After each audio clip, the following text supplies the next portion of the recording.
Ngayon, susuriin natin ang kontrobersyal na karera ni Senator Amy R. Marcos. Sa kabila ng kanyang pampulitikang pamana, ang kanyang panahon sa Senado ay puno ng iba't ibang kritisismo at hamon. Una, ang kasaysayan ng kanyang pamilya ay patuloy na nagbibigay lagom. Kung Pingilantes Marcos ay kaakibat ng mga paglabag sa karapatang pantao noong batas militar, kaya't maraming tao ang nagtatanong tungkol sa kanyang mga layunin at integridad. Pinkritiko ng ilan na ang mga kontribusyon ni Amy sa batas ay limitado, na nagdudulot ng pagdududa tungkol sa kanyang bisa sa mga pangunahing pambansang isyu. Ang kanyang mga tugon sa krisis ng COVID-19 ay nakatanggap din ng batikos, kung saan ang ilan ay naniniwala na hindi niya sapat na natugunan ang pangangailangan ng kalusugan at pagbawi ng ekonomiya.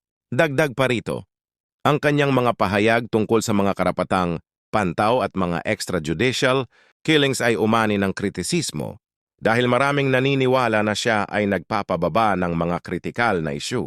Ang mga pampublikong pahayag na tila hindi akma ay nagpatuloy sa pagdami ng kritisismo na nagpapakita ng hindi pagkakaintindihan sa mga mahahalagang suliranin ng lipunan. Habang nagpapatuloy si Amy R. Marcos sa kanyang pampulitikang paglalakbay, ang kanyang pamana ay nananatiling paksa ng masiglang debate. Ano sa tingin mo ang kanyang papel sa Senado? Ipaalam sa amin sa mga komento.